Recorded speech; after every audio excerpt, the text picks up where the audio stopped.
अस्सलाम वालेकुम नाज़रीन, मेरा नाम अली हैदर है। आपका शुक्रगुजार हूँ कि आपने मेरी वीडियो देखने के लिए वक्त निकाला। बडगाम में इस वक्त रेस्क्यू ऑपरेशन जारी है। हम सब दुआ गो हैं, अल्लाह ताला इन तमाम बच्चों को खैर खैरियत से उनके घर वालों से मिला दे, तमाम बच्चे खैर खैरियत से अपने घर पहुँच जाएँ। लेकिन नाज़रीन, मैं साथ में आपको अपडेट तो दूँगा ही इस ऑपरेशन की, लेकिन कुछ सवालात हैं मेरे जो मैं यहाँ पर रखने जा रहा हूँ। किसी को बुरा लगे तो उसके लिए पेश की माजरत है। पहला जो इस पर सवाल है, बल्कि सवाल से पहले आपको अपडेट दे देता हूँ। 2 बच्चे अब तक बचा लिए गए। जब मैं वीडियो बना रहा हूँ 2 बच्चों को बचा लिया गया है। इससे पहले फ़ज़ाई ऑपरेशन था, लेकिन रात ढलने के बाद पाक फ़ौज का फ़ज़ाई ऑपरेशन मुअत्तल किया गया, जबकि अब ग्राउंड ऑपरेशन के ज़रिए बच्चों को निकाला जा रहा है। अब पहाड़ की दोनों जानिब ऑपरेशन चल रहा है। लाइट चली गई, लेकिन फिर भी हमारी बात चलती रहेगी। पहाड़ के दोनों जानिब ऑपरेशन चल रहा है। बच्चों को एक शख्स जो कि मैं कहता हूँ हीरो है, वो बंदा हीरो है, वो मकामी रज़ाकार है। उसने अपनी जान पे खेल के ये फ़ैसला किया कि वो ख़ुद उस तार के साथ लटक के उस चेयर लिफ्ट के अंदर जाएगा, और जो उसने लटकने वाला सामान जिसको ज़िप लाइन कहते हैं, वो ज़िप लाइन जो है बाकी बच्चों को एक एक करके पहन के, बच्चों को वो पहनना भी नहीं आती ना जैकेट, तो वो जैकेट बच्चों को पहना के एक एक करके बच्चों को जो है वो पहाड़ के दूसरी जानिब भेजेगा। पहले पहाड़ की एक जानिब ऑपरेशन चल रहा था, अब पहाड़ के दोनों जानिब बच्चों को भेजने का सिलसिला शुरू होने वाला है। 2 बच्चे अब तक रेस्क्यू कर लिए गए हैं। मैं सलाम पेश करता हूँ पाक फ़ौज के जवानों को, हमारे SSG कमांडोज़ को, जिन्होंने इस ऑपरेशन का आगाज़ किया, और फिर उस एक रज़ाकार को जो अकेला तनहा उस लटकी हुई हवा में मुअल्लक़ ज़िंदगी और मौत के बीच जो चेयर लिफ्ट है उसमें अकेला खुद अपनी मर्ज़ी से गया, और वहाँ पर वो बच्चों को जैकेट बांध के बाहर निकाल रहा है, भेज रहा है। कौम का हीरो है।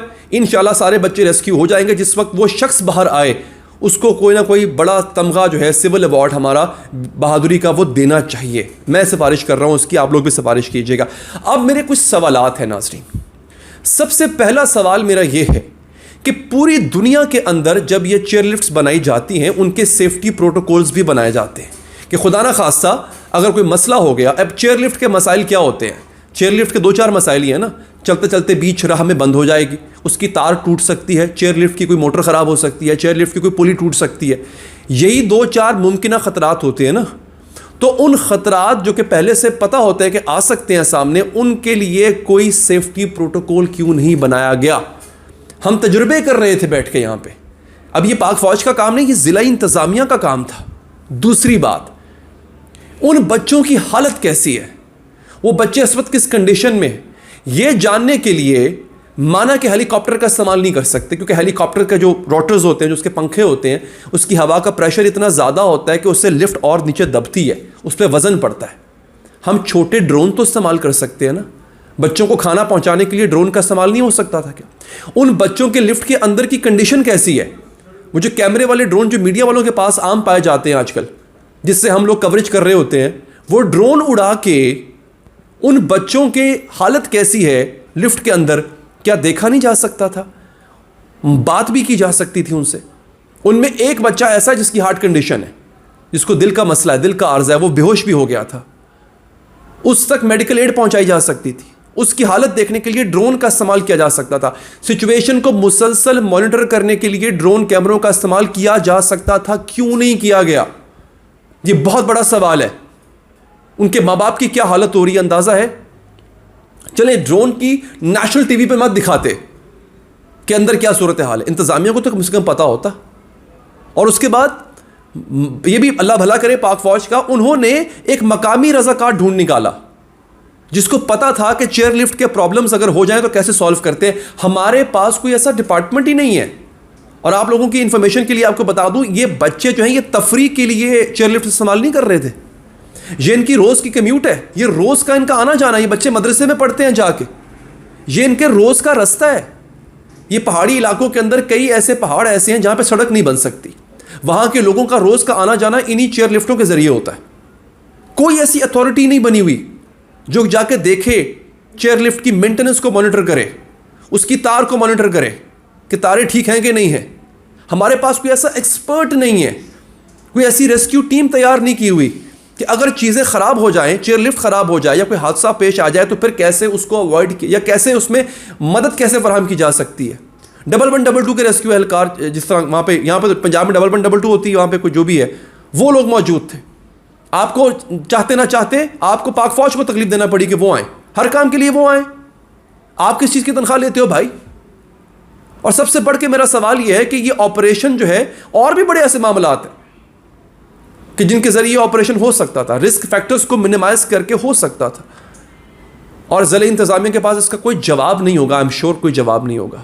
और मुझे अभी इससे पहले मैं प्रोग्राम कर रहा था नाजरीन, मुकामी रिपोर्टर को हमने लाइन पे लिया, बड़ी हिम्मत है उनकी, शफीक साहब को क्रेडिट देता हूँ उनको। उन्होंने कहा कि यहाँ पे सहाफ़ी ने सवाल पूछा, एंकर ने सवाल पूछा कि यहाँ पे रोशनी की सूरत हाल क्या है, रात हो चुकी है।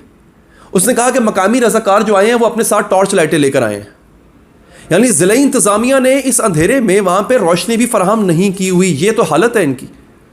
देखिए इस वक्त वो बच्चे हैं, ज़िंदगी और मौत के बीच में वो बच्चे हैं। मुझ जैसा बंदा या आपकी उम्र, मुझ जैसी उम्र जैसा बंदा भी होता तो अपना नर्वस सिस्टम खो चुका होता, अब तक अपने असाब पे काबू ना उसका होता, उसके हाथ पांव शल हो जाते। मौत को इतने करीब से देख के इंसान के हाथ पांव शल हो जाते हैं। वो तो फिर भी बच्चे हैं। और फिर अंधेरा हो जाए तो खाइयाँ और वादियाँ तो और खौफनाक लगती हैं। रोशनी का इंतज़ाम नहीं है। मुझे बताया गया आम मकामी लोगों ने वहाँ पे टॉर्चें जलाई हुई हैं अपनी। अल्लाह ताला इन बच्चों को खैर खैरियत से घर वापस ले आए। अल्लाह ताला सलामत रखे उन रेस्क्यू के जवानों को या पाक फ़ौज के जवानों को जो ये काम कर रहे हैं।